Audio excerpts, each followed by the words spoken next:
Hola amigos. Today I want to talk to you guys about car versus van. Which one is better? So after living in a car, again, because so my progression has been like, I lived in a, what was it, 2012 Mitsubishi Lancer? I don't know, something like that. A Jeep Liberty, and then a 01 Dodge van, and then a 2013 Honda Civic. So that's, like I said, that's been like my progression of vehicle dwelling. And I do frequently get asked which one is better or which one I would recommend. So we're just gonna hash that out real quick. And of course, all of this is, why am I doing this? All of this is subjective. It's just based on like my personal experiences, my personal opinion and preferences. The sun is all up in my grill. So yes, subjective, relative, and this is also very, very, very much based on the specific vehicles that I have lived in. So I'm gonna do a lot of comparing of like the Civic to the van, but context, it is a 2013 Honda Civic and a 2001 Dodge Ram van with a fiberglass top on it. So I'll kind of go over why that stuff is important in a second, but in case you're trying to use this as a reference for you, like if you would like to try full-time car camping or something like that, and you're trying to decide, well, should I use a car? Should I get a van?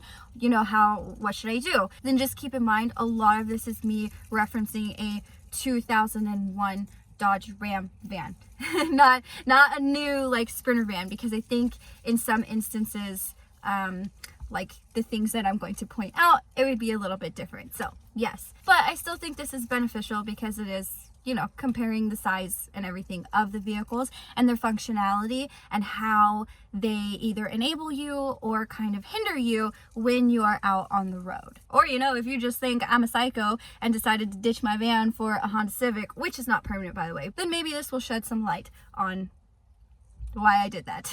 Okay, so the first one, it's a big one, it's the most obvious one, is gas mileage. It's a lot more realistic and affordable in the car versus the van. In the Honda Civic, it averages about 35 miles per gallon. The van, between like 10 and 15 if it's a good day. So that being said, I kind of see that as a +1 for the car because of the fact that I'm a type of person where I would prefer to travel at a faster pace, at least in this season of my life, versus in the van, it has to be a little bit more strategic of when you move, where you're going, how far you're going, how much that is going to cost. So for me, how that plays out is the fact that in the van, I would end up posting up in a particular area for longer. And then in the Honda, it's more kind of just, you get a lot of leeway to be more spontaneous. Like, oh, I want to go there, and today I want to go here. And it doesn't really matter how far it is because it's not that expensive to drive. And then the next obvious one is going to be size. So there's pros and cons to both big and small sizes of vehicles. With the car, it is smaller overall, so it's going to be less space to store your stuff, to actually kind of be in the area. So that is one thing where compared with the van, again, that I particularly have, it has a 30-inch fiberglass extended top on it, so way more space lengthwise and height-wise. I'm able to stand in there, not able to stand in the car. But then also because of the size and the fact that the car is smaller, it's more nimble. So there's a lot of locations where that actually has been beneficial, like going to the grocery store and in bigger cities. And then also at national parks, there are some times where it gets really busy and really crowded, or the parking spots are really small, like not the actual size of the spot, but the like designated area that they'll have for a certain trail or something that you need to go see. There's, you know, they're really just having the car has been awesome for that type of stuff. And then also when I go to visit family and friends, it's kind of hard sometimes, like especially if someone lives in an apartment or something, to find a decent place to park the van because it's the big mamma jamma. Versus the Honda Civic, it's just like everybody else's car, so it's fine. So depending on where you're going, a smaller vehicle, a more compact size could be kind of a good thing for maneuvering. So then size for the van, it is bigger, so there's stuff I have to keep in mind. Like I can't go in a lot of parking garages. I actually don't know that the van has ever been in a parking garage. It won't fit in a drive-through, which is like not the end of the world, you know, I can just go inside. But it's just a thing I'm throwing out there. But again, because of the size, you can stand. And then also, because of the size, I'm able to store more supplies in the van than in the Honda, like water and food and stuff like that. So I'm able to be off-grid longer rather than in the Honda Civic. We've had to make pretty frequent trips to the city or to a store or something like that to kind of re-up all of those things. So then that also kind of plays into where you stay. As I mentioned, in the van, it's a little bit easier to be off-grid longer. In the Honda Civic, I find that more frequently we have decided to pay for like a campground to get the amenities that kind of come with it. And so those are things like showering. So showering can be done in the van. And okay, this also has to do with the weather, because primarily I personally like to travel more in colder temperatures because I just like it, and also it's better for rock climbing. It's kind of the down season, there's not a lot of tourists, so for lots of reasons I kind of stick to colder temperatures. That being said, showering outside is not always ideal because it gets really cold. Like when it's, you know, 10 degrees outside, I'm just really not trying to shower outside. Like I'm just not. So in that case, it's awesome to have the van because I can just shower inside there. I have showered inside the Honda Civic, so it's doable. It's very uncomfortable. So that's just kind of like a thing. Like, it can be done. I have done it. I will probably continue to do it if need be. Would I prefer, though, to just kind of end up at a campground and go use the shower there? Yeah, probably. So then that brings me to the next thing, which is pretty similar. Cooking. Again, depends on the temperature. Cooking outside is awesome. It can be so fun to just have this beautiful scenery around you and you're like making lunch and you're like, whoa, this is surreal. Is this my life? But then other times, you know, it could be snowing and you have to cook outside and you could be like, is this my life? So it's very hit or miss, you know? It's, yeah. With the van, yes, you're going to still want to have air ventilation, assuming you have like a propane stove, which is what I have. If you have electric, that's like a whole nother. That's awesome. But anyways, I'm focusing on propane because that's what I have. So yes, in the van, I'm still going to want to have ventilation and probably crack a couple windows or open the door. But I can generally, because I'm going to stay a lot warmer than here where you gotta go outside if you want to eat. And so not even just the cold, but like if it's raining, that can kind of be a little bit difficult. There are, you know, solutions. We could carry a canopy and use that, but we don't or haven't. And so also laundry. This is another thing that kind of plays into the off-grid versus campground type of thing. So I have a portable laundry machine, washing machine that fits in the van. It is really big though, so it doesn't fit in the Honda Civic. In both situations, laundromats are doable, they're fine, whatever. The only time that I would say I would prefer to have the portable washing machine with the van is in those situations when you are off grid for an extended amount of time. And there's a lot of places that we end up going where the nearest laundromat or city even is like a couple hours away. Like you're not, it's not convenient to come and go just to do laundry. So for those specific situations, having that would be really nice. And then, so in the van, I have a fridge in there.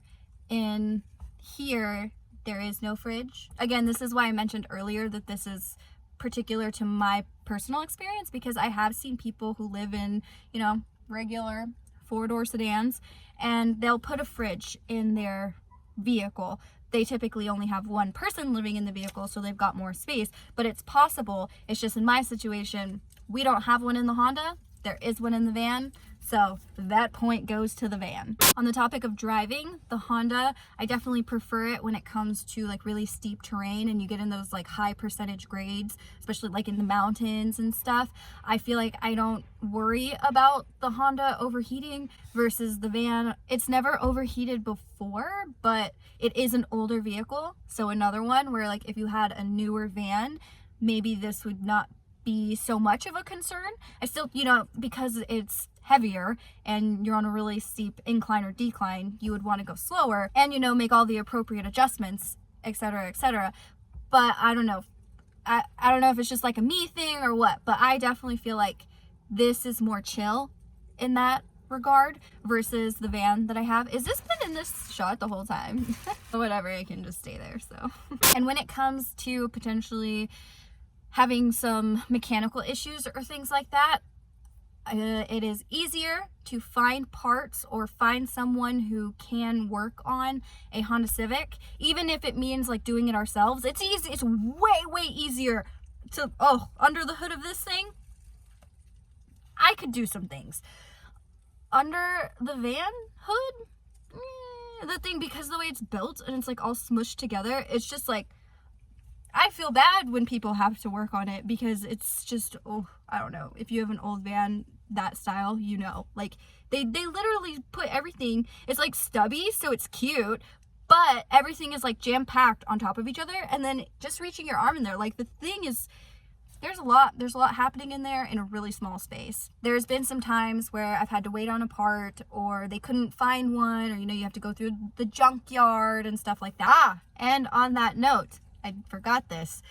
Towing. If for whatever reason you need to be towed, anyone would tow this.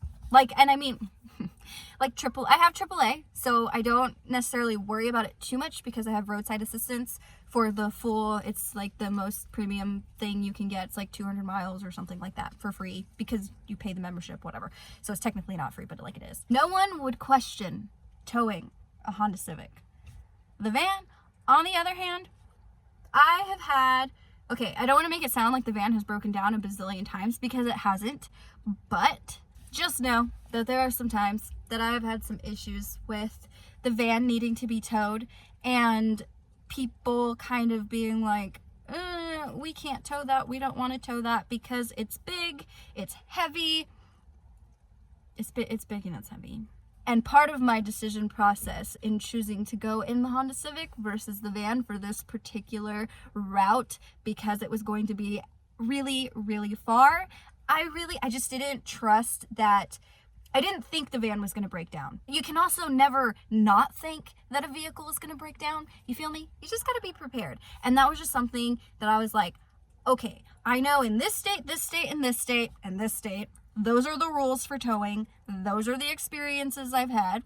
Okay, I'm not going to any of those states. I'm going to like a whole new terrain that I don't know how that works, and I really don't want to risk it. I don't want to be out there and then the van, for some reason, break down and no one wants to tow my vehicle and I'm stuck and I'm stranded. And sure, I can shower inside and I can stand, but good for me because I ain't going nowhere.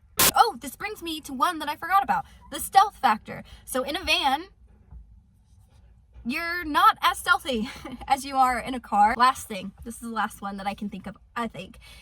The bed situation. In the van, I have a full-size, I have a queen size mattress, okay? Real, regular mattress that you would put in a house. This is a purple mattress. It's very comfortable, by the way. But that's what's in the van. It's nice.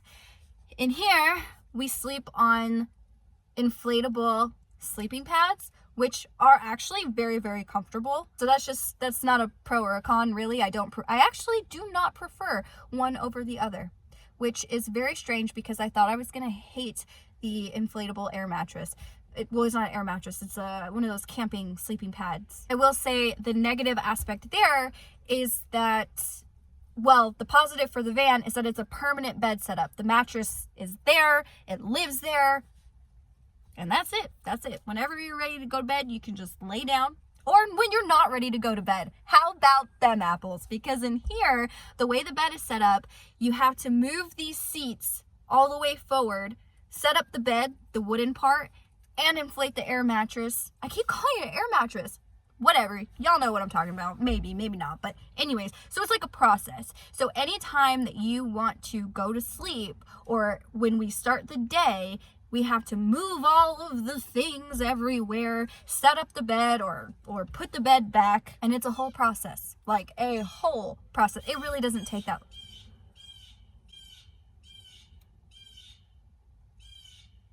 He doesn't like it either. It doesn't take that long. It takes maybe like 5 minutes. So I'm being a little dramatic, like homie over there. But again, it just is one of those things.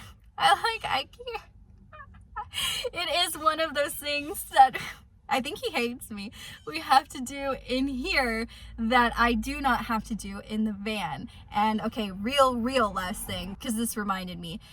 There's a lot less, because it still exists, but there's a lot less moving of items going around because there's more space. So you are able to have things in maybe like a more permanent location, spread out a little bit more, better organized, versus in the Honda Civic, things kind of do get piled on top of each other just because that's the nature of life in here. In conclusion, which one is better? In my opinion, really, I can't choose. I would say that I think the Honda Civic is better for maybe like warmer temperatures or like more neutral temperatures, and the van is better for the winter. And then the Honda is better if the goal is to try and cover a lot of distance fairly quickly, and the van is better if the route is going to be like more spaced out, like you're going to stay in areas for a longer amount of time. So that is my assessment of car versus van based on my own experience. I hope you guys enjoyed this video, and I'll see you next time.